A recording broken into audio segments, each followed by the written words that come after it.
Right. Amazing. Hello. Good morning. Morning.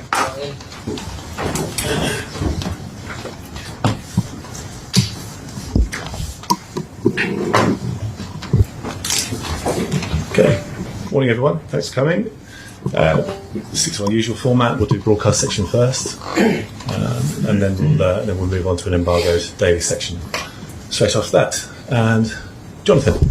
Thomas, hello. Here we Hi. go again. Champions League draw. Real Madrid away leg first. What's the reaction to that? Yeah, a tough one. The challenge cannot be much higher than playing a second leg in Bernabeu with spectators, but it's a big challenge and there's also big excitement around this match, around this fixture. So we know what's coming, and will be an exciting match and then the tough challenge. You've avoided the English clubs. Is that important to you or not? Not important, but always nice, because it's European nights, and it's always nice to play European teams, and maybe not at this kind of stage the teams that you play already so many times in the domestic competition. You mentioned the fans of the Bernabeu. As it stands at the moment, you won't have any fans at either leg. And how big a disadvantage would that be? It would be disadvantaged, but listen, I mean, in general, I think this game is for the spectators, and the game changes so much with spectators. So hopefully we find the solutions. I'm pretty sure everybody at the club and the board will fight for a chance. I don't know how big the possibility is, but the game, these especially these games, but any game is for the spectators, and the game is a different game when the crowd is in the stadium. So hopefully we make it happen somehow. Next up, FA Cup. The study continues. For that one, is James ready to start? We have Rees, Callum and Andreas Christensen uncertain. They're in training, but not yet in full training yesterday. So let's see. There are still some checks to do, and can be a very tight race, and maybe it's a bit too close. Given what's been said between Middlesbrough and Chelsea this week, and the comments from Steve Gibson, are you expecting quite a hostile reception tomorrow for the team? Well, I expect a FA Cup atmosphere. I don't think there's any need for more hostile, and I don't think these are the words that we should use in football, and especially not in these terms. Football is the opposite of war. Football is about the love of the game and passion and respecting the opponent and supporting your own team, and this is what we expect. Emotional stadium, emotional crowd. We love the competition. I love the FA Cup, so we expect a tough match, a tough away match against a strong team, and not more than that, but this is what we expect, and it will be like a challenge for us. And will you be on the plane today, flying up there? Yeah, actually, everybody worked hard to make it happen, and it has gone through. So it's organized. We can travel by plane, which is very, very good, because, as you know, we had the last matches only two days in between to rest, and it's very important to minimize the time of travel and to maximize the time for recovery, to reduce the risk of injury. So yeah, we're very happy. Everything is organized as usual, and we can prepare in a normal way. Yeah, I'm just wondering, you may have seen it. What have you made of the big links this week with you and Manchester United? What's your reaction to that? It's actually no reaction at all, because do you feel me less committed to the club or less involved in the club in my situation? I think absolutely not. I told many times that I love to be here and I love to work for Chelsea, and that this club has everything what it needs to make me happy, and that's why there is no need, and we have plenty of reasons to stay in the moment here, and this is what we're doing. Thanks. Thomas, from a sporting integrity point of view, is it important that fans are allowed to attend these cup matches moving forward? Cup match tomorrow. and the Champions League matches as well. Yeah, but well, there are sanctions also for a certain reason, and we have also to respect this. So I don't think it makes much sense if I shout out that this is we have to protect whatever integrity of the competition and make a huge point out of it. We have also sanction that we have to follow, like it or not. And now I have trust in the board, who are in dialogue with with UEFA, in dialogue with the government here, to find maybe exemption and maybe logic exemptions to find solutions that the spectators can be in the stadium. Because of course we can see a point that it should not be put maybe on the spectators not to attend matches like this, the sanctions, but it needs to be in the regularities, and I'm absolutely sure, and I'm aware of that the board is trying hard to find solutions for the situation, but we also have to respect that we are in this situation and adapt to whatever comes. Reece James has been called up for England. He's not featured in his last 3 matches for Chelsea. Yeah. Were you slightly surprised by that? Yes and no. I would also always call Reece up, no matter what, if I was the head coach of the English team. So that's why I'm not surprised. The moment, he is in the moment. Yesterday he was not match ready. Let's see what happens tomorrow. But he comes now from I think altogether 9 weeks of injury, and we have to do late tests and then see if he is even able to do the full team training and the full test to be match ready tomorrow, which is in big doubt. And I think if this is not the case, it makes no sense that he will go.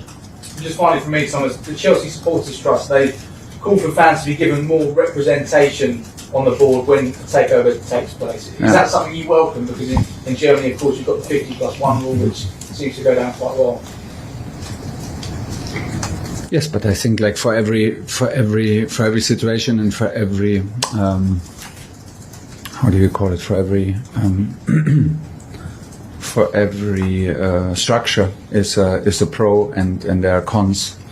And actually, I don't want to get too much involved in this. There's like a sale of the club. We hope we will find a new owner soon, because this will calm the situation down. This will give us clarity, and clarity is always good. And let's see what the concept is. I think like there are like you say, the situation in Germany. Some of them have good experiences. I would say some of them don't have so good experiences, but I think this is for any concept and for every possibility to run a club. There are pros and cons, and it's not on me to decide and judge. Thomas, have you been just personally interested in keeping across some of the people who've expressed an interest in buying the club, or are you staying out of it at the moment? I'm absolutely not involved. Zero. But just like the rest of us, reading people, what they have to say about it. Oh, well, I'm informed. I'm informed from time to time, but as you know, we have also a pretty tight schedule, so I'm happy to not be informed of every little step and of every little change in the process, because that gives me also the advantage to focus on football and to focus on the stuff here in the environment that I can influence, and this is the 60-80 people here in Cobham. So I'm quite happy about it, but of course I am informed, but not asked, and it's also not necessary. It's not my job and not my role. These things, by their very nature, though, can sometimes take longer than anybody wants to make sure you get the right owner, the right deal. Yeah, but I think there's quite pressure on the timeline, and I think everybody works hard to adapt to the situation that we don't have so much time. You hope it's done sooner rather than later? Yeah, for sure. Everybody does. Everybody does, and as I understand, there's like the hope is, there is we can trust that this is maybe solved quicker than normal, than usual. Just finally, on the pitch in the Premier League this month, you've won all your games. The way you've handled this difficult situation off the pitch, it's all around the country, all around the world. Should we just name you now Manager of the Month for March? I know it's nice of you, but I'm always a bit careful when I get so much flowers from you guys. It's like there's something around the corner happening, or like behind the door. So let's keep it low, and I do my best, and I feel the support here in the club from day one that makes me feel safe and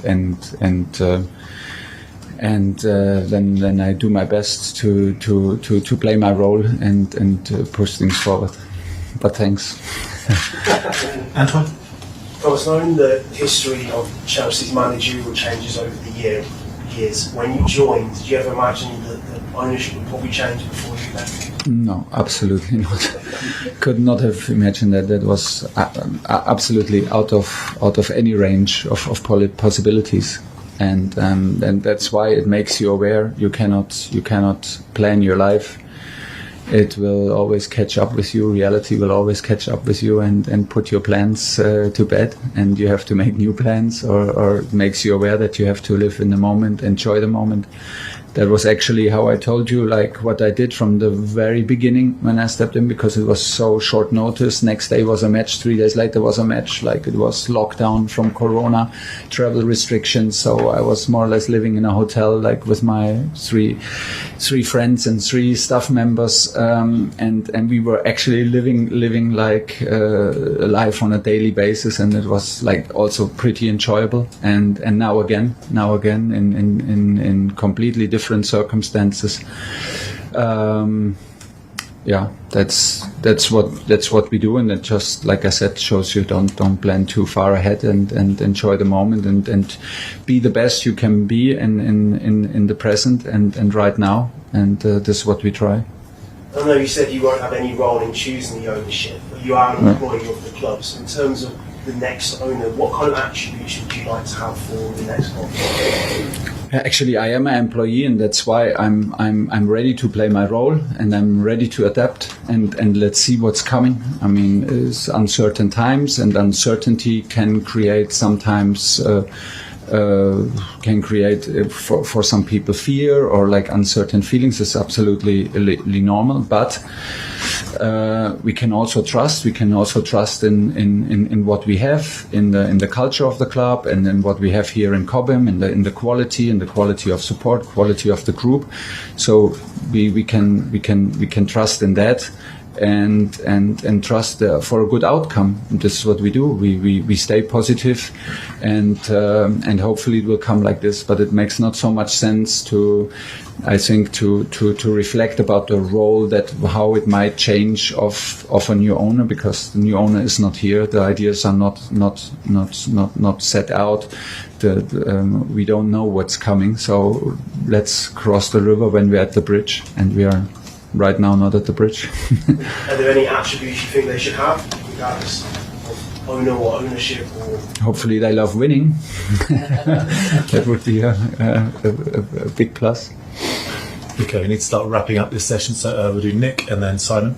Thomas, your reaction to the win in Real, it seemed maybe that win in itself meant as much to you as any of the others you had as Chelsea boss, or you were really animated and shared it with the supporters as well?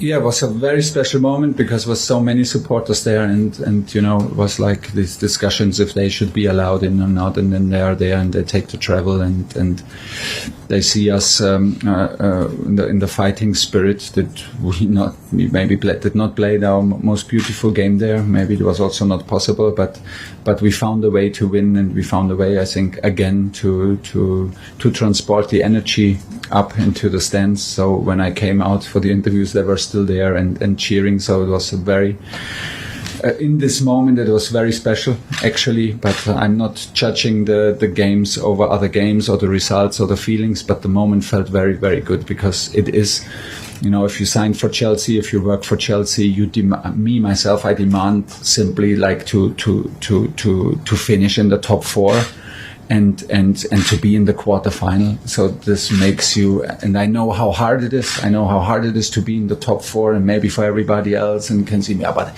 he cannot be happy with top 4, whatever. But this is super competitive. So top 4 and the quarterfinal is the kind of step that tells you, okay, we're like on the right track, and from here we go, and from here we compete. Of course, always we compete for more, but it is a kind of a milestone in every season, and that's why I felt this kind of relief, and of course given the situation. But I was very, very happy for the players. And music was on in the dressing room, and you have this kind of relief for a big step, for a little milestone in the season, and that's why. Simon. Hi Thomas, has anyone senior addressed you and the squad together like Petter did on the day of the sanctions since that happened? Has anyone sort of addressed the group? The whole group? No, me personally, yes, but not the whole group. The whole group is addressed by more or less by me and Petter about the situations. Marina joined us in the travel and in the travel in the day before in Lille, which was very nice because it simply shows you that we are together on this, and we have trust in each other. And I think it's about the little things now, and to do the little things right, and that give you trust and stability and make you look forward, and you can see it that it works, and it's maybe less is more, also in this case less information, and not coming every day with a new turnaround and with a new change of events. So trying to keep it calm, and if we have something to announce, it's announced by normally Petter, me, and that's the way it is. Is the message sort of stayed the same, sort of business as usual? In the moment, yes, but the message is actually that the message is the daily basis. The daily basis, how it works here, is the message, and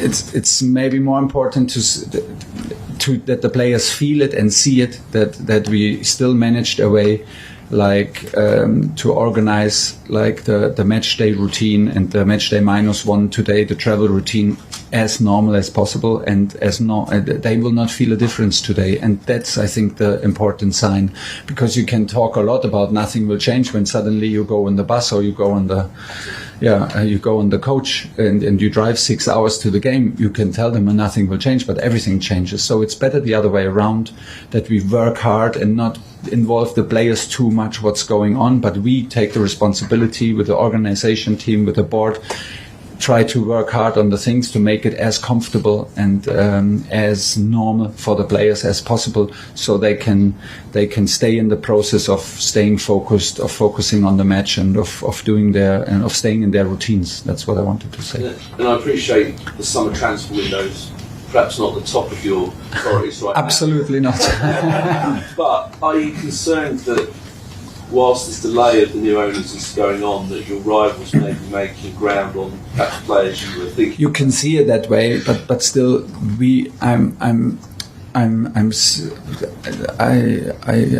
I don't focus on the problem so much. Yeah, maybe it will come this way. Maybe player will decide for something that he would not have decided if the situation would have been different. Okay, maybe, but there are so many ifs in this. So, if it comes to this, we will find a solution. I still believe that Chelsea will stay strong. Chelsea will hopefully stay football first. Will hopefully stay in team first club. And I have trust, and I believe in our ability to adapt, and we will find solutions again once the situation is cleared and once we are able to act, hopefully, again. Okay, thanks very much. We'll have to end that section there. Thank you. There was only one section. Wow. So cameras off, please, and we'll move to Davies. Nice try.